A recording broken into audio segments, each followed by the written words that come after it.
Hello, Bio20. Welcome to our video on the contributions to evolution. So the other day you started to learn about the ideas of natural selection and selective advantage, all brought forth by something called adaptations. We're now going to talk about how did we learn to understand all of that and who contributed to these ideas.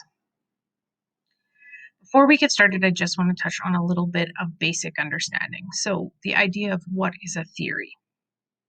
You may hear the theory of the evolution. That's probably the big one. People are like, oh, it's just a theory. It's not proven. But what we have to be careful of is when we talk about theory, there's something called scientific theory.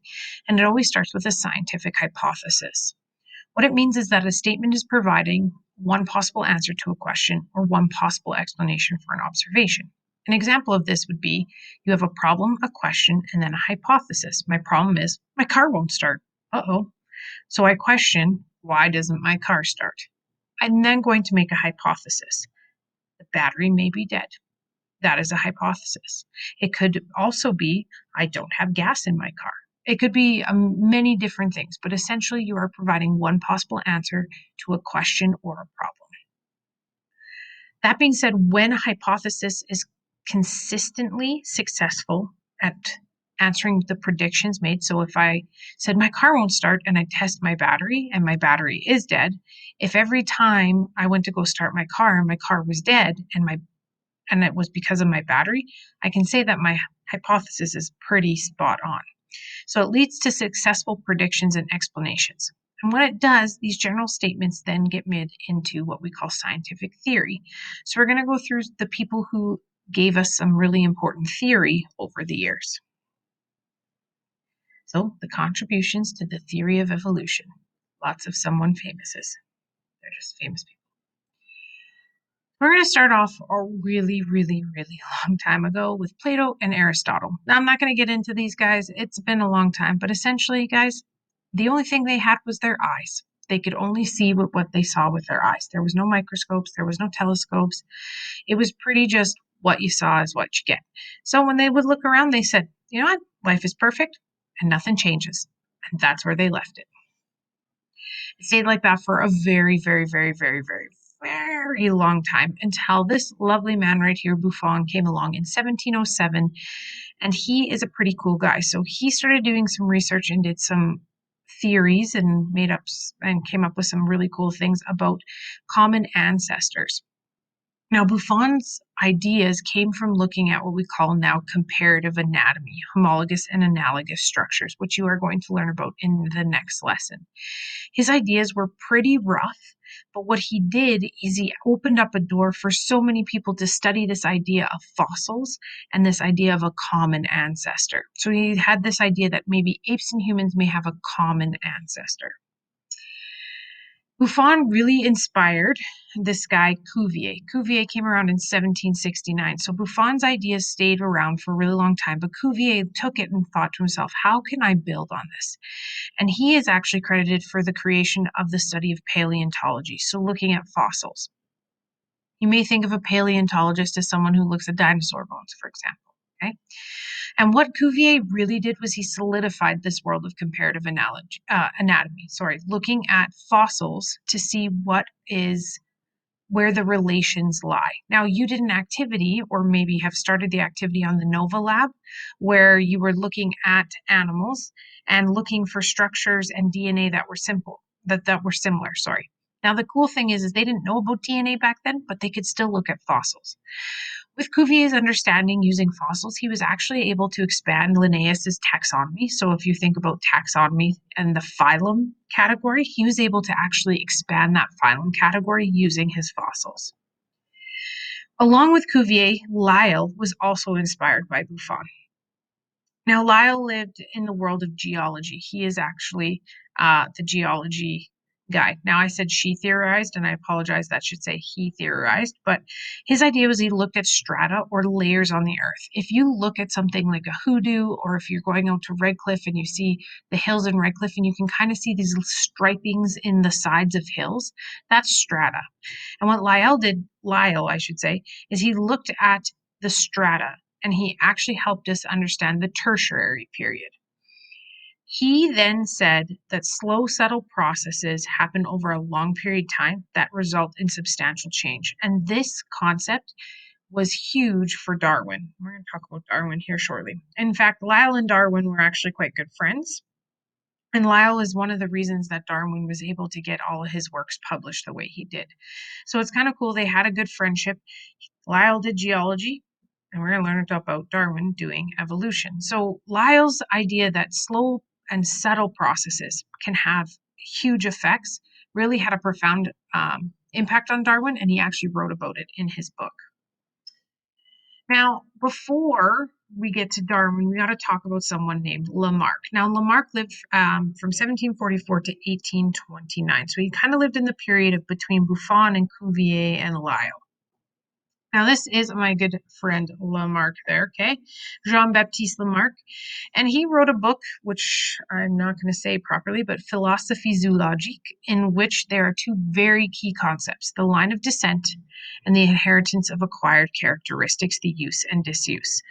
In common ecology classes and evolution classes and stuff like that, you always compare Lamarck and Darwin because Lamarck was the be all end all. He was the guy with the big ideas. He was the guy that gave explanation. But again, the whole point behind the scientific process is to look and have observations and make hypothesis to challenge theory. If you just took theory to face value, we would never see any progress in science. So the idea is when there is a theory, people come up with hypotheses to keep either proving it right or to try and prove it wrong. So Lamarck sat for a long time with his understanding, and he had a really good idea, and he actually was the main guy until Darwin started publishing his stuff. So what did Lamarck bring forth? Lamarck talked about the line of descent or the line of progression. He too looked at fossils, much like Cuvier and Buffon, and he looked at these fossils, and these series of fossils that he observed led him to see modern species. So his hypothesis was that species, as they develop, increase in complexity over time until they achieve a level of perfection. So if we kind of look at it like a timeline, this is what he said. Things start out really simple and then over time become very complex. Now, we know that that's not actually true anymore. There are species out there that have actually evolved to being less complex and actually have less adaptations that make less sense than before. So it is something that is not 100% accurate. But at the time, it made a lot of sense. You had these fossils in the ground that looked different than the modern day, and the modern day ones did have more complexity to it. For example, if you take the common eye, if you think of the evolution of the eye, it went from a very simple pinhole to what we have today. And there's lots of evidence in between of what the eye looked like. Okay, so that's what he's looking at, something simple to something complex. He also did something called the inheritance of acquired characteristics. Now, this is where we have to compare Lamarck and Darwin because characteristics of or inheritance of acquired characteristics are essentially saying that in an organism's lifetime, they're going to use something or not use it and then pass it on to their offspring. So we're going to call this Lamarck's giraffe.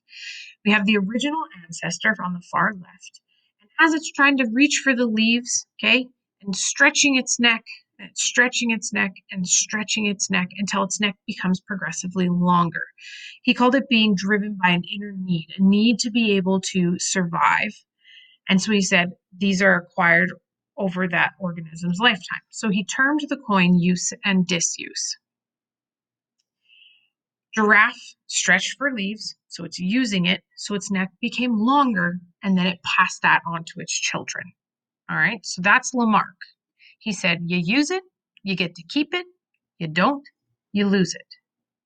That's the idea for his concept. So because the giraffe used his neck and stretched for the leaves, he was able to pass that down to his children.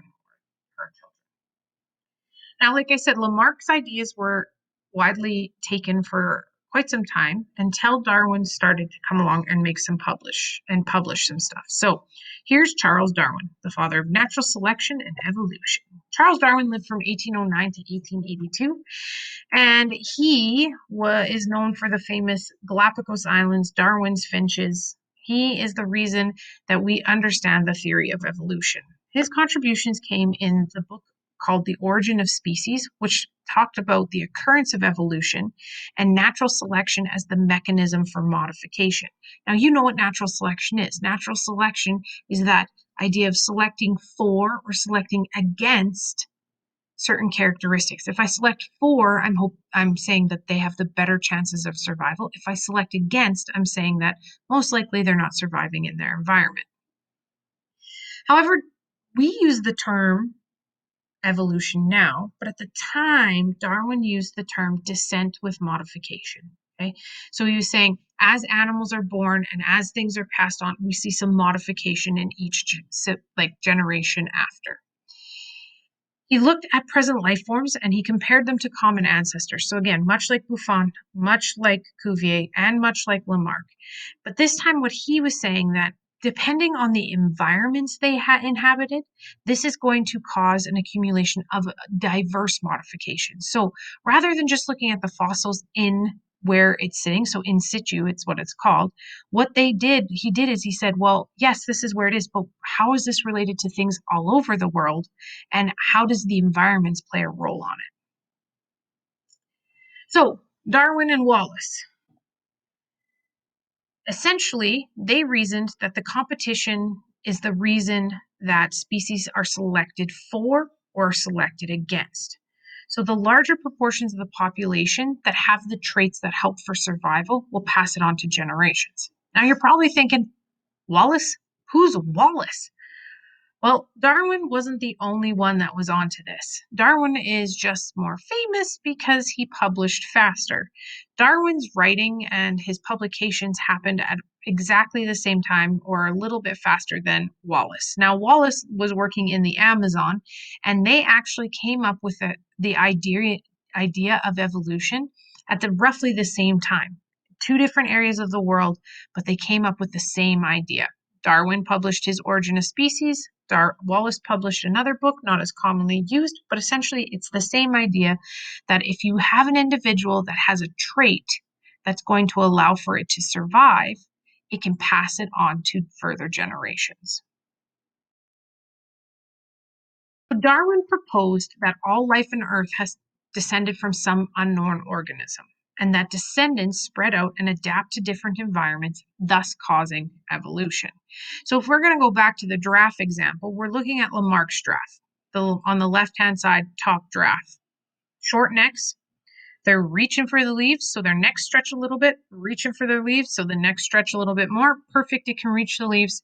I'm going to reproduce and pass that on.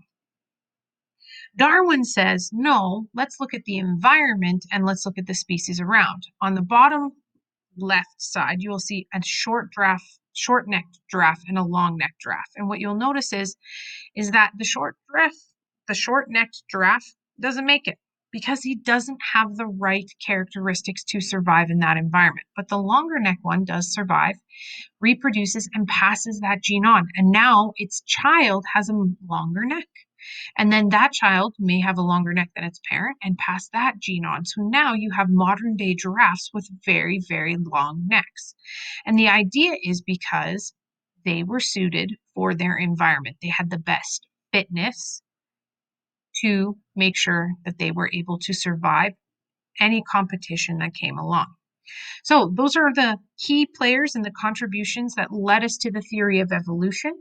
We're going to start talking about next time all the evidences that were collected to point towards evolution.